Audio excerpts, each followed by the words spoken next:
Well, guys, welcome back to the Cinema Scale. As you can see, my Sunday best is on, and there's no way for us to move forward but to review the top 10 movies that made 2023 spectacular, amazing, and awesome.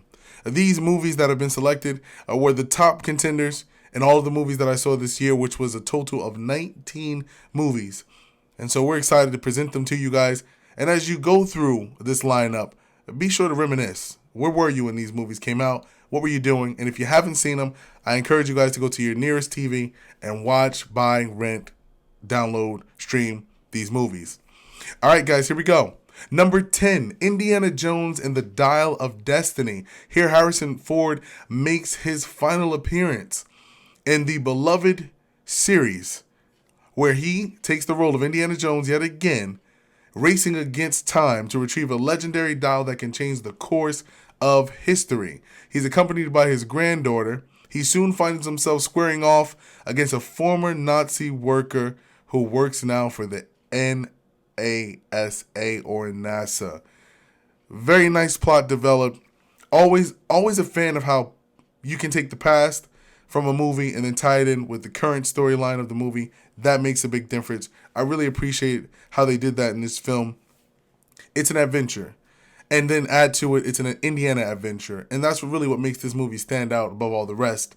There's so many different variations of the Indiana Jones movies or different movies in this particular series that you can become bored with it.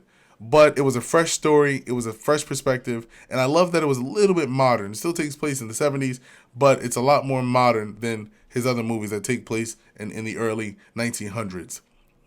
Number nine. Transformers, Rise of the Beast. Here, Anthony Ramos, alongside Dominique Fishback, take on the role of the kids that run around wild with the Autobots. Optimus Prime and the Autobots team up with a down-on-his-luck young man, an inspiring historian with powerful faction of Transformers known as the Maximals.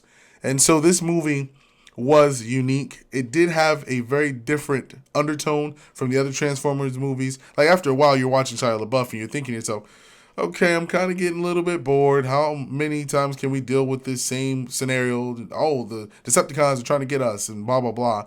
But in this film, you get the momentum back. And it was very nice how they connected it again. Past, present, future kind of story. And I think that you guys will definitely enjoy it. Number 8, Gran Turismo. Based on the true story of an unlikely underdog, a working-class gamer, former race car driver, and an idealistic motorsport executive risk it all to take on the most elite sport in the world. It was a movie that you won't feel unattached to. It has story development. It has character development. It was a film that left me feeling like I cared about the characters after the movie was over. And that's what you expect in a movie. When you go into, especially a movie based on a true story, the underdog rises to triumph. Very nice film. I enjoyed it a lot. Gran Turismo was really good. And I really appreciated that it was based off the game series. And the way they gave homage to the game, as it were, giving us some background on where it all started.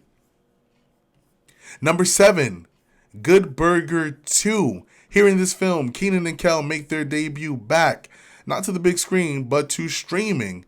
The interesting thing about this film is that it dives into the past of the first movie. So if you haven't seen Good Burger, the first one, you definitely want to catch the first movie first, because this one will make a little bit more sense. They brought the comedic vibe back. They brought some of the 90s to the 20s, and that was pretty good. You laugh here and there in this film. It's not something that it's like, oh, I got to buy this, I got to have this right away. But it is a feel-good movie, and that's what else can you expect when you're watching Kenan and Kel throw down like in times past. It was nice to see them reunited, and the plot wasn't at all corrupted by modern-day statistics, politics, things of that nature. That's going to leave you feeling like, okay, what does this have to do with the movie as a whole? Number 6, Teenage Mutant Ninja Turtles, Mutant Mayhem. The cake that was really tasty in this film was Ice Cube. I know for a fact watching Ice Cube as Superfly was the highlight of this particular film. What I liked about this character, Superfly, is that he's a fly that's Superfly. He plays a gangster, urban kind of villain in this film. I love the way it was portrayed. I love the backstory that they gave this particular character. If you're trying to get your audience to feel sorry for a villain, this is the film that you want to watch. This villain that Ice Cube portrays is very, very relatable. It really just gives homage to all of the people who have been done wrong in their life, and it makes you feel like, wow, this villain really has a point to prove. Also, to the music. The music was another highlight of this particular film, and so it's very fitting that it ends up number 6 on the scale of the top 10 movies for the year 2023. Number 5, here we go! Mario, the Super Mario Bros. Movie, man. I would say this film was definitely, it wasn't Chris Pratt who plays Mario that took the cake. It wasn't Charlie Day, Seth Rogen, bare minimum as Donkey Kong. It was Jack Black as Bowser. The song Peaches, Peaches, Peaches, Peaches, Peaches, Peaches. That was the highlight of this film. Being able to see Jack Black in his element, playing Bowser, that's attracted to Peach in a very unique way, definitely left the audience feeling good about this particular movie. And that's what a Mario movie is supposed to do for you. It also made you want to play the video game after you left. And that was something that was inspiring for me. A really good feel-good movie. Gives a lot of homage to gamers, and they cultivated a very nice plot in this film. Number 4, Guardians of the Galaxy Volume 3. Here Peter Quill deals with his toughest mission yet. One of his very own, Rocket, is fatally in trouble. What does Quill do? Well, he picks up his big boy boots. He goes on an adventure in order to save Rocket's life. This movie was indeed inspiring. It takes the first Guardians of the Galaxy and then it climaxes the story all in just 2 hours. And the thing that I loved about this particular movie was the growth and character development. We've seen Quill, we've seen the Guardians, we've seen them grow throughout the entire MCU, and then for them to be in this film, just no politics, no agendas, not trying to please a particular crowd or audience. This was a phenomenal film. The saddest part about it, though, was that the director, James Gunn, has moved on to DC Film. Hopefully we can get him back in the MCU, but only time will tell in connection with what will happen for Mr. Gunn. Number 3, Spider-Man Across the Spiderverse. Oscar Isaac plays Spider-Man 2099. He really steals the show in this particular movie. One of the things that I cherish about it was the plot. In this film, they keep the underdog story alive. They allow you to feel the losing aspect of being Spider-Man.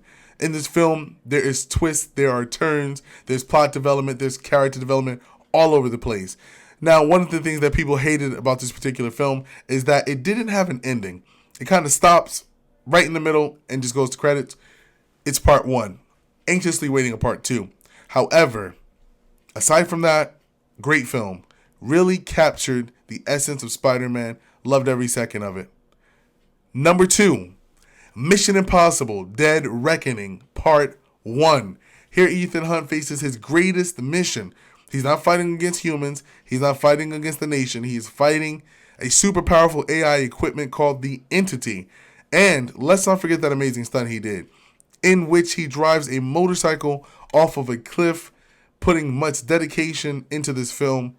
There's a lot of behind-the-scene work that went into this film. They built a moving train. He actually drove his motorcycle off of a cliff, all to provide us with great entertainment. 2 hours and 43 minutes flew by just like that. Loved Mission Impossible Dead Reckoning Part 1. Great film. I encourage you guys to see it if you haven't. If you haven't seen it, that might be a problem. You might want to check that out. Now, the moment you guys have been waiting for. The reason that you click on a top 10 video. What is it? What movie is it that reaches number 1 out of the best movie in the year 2023? Ladies and gents, the moment you've been waiting for. I give to you, I give to ye, I give to thee, Godzilla -1, #1 film of 2023, and rightly so. It's the 70th anniversary of a beloved creature.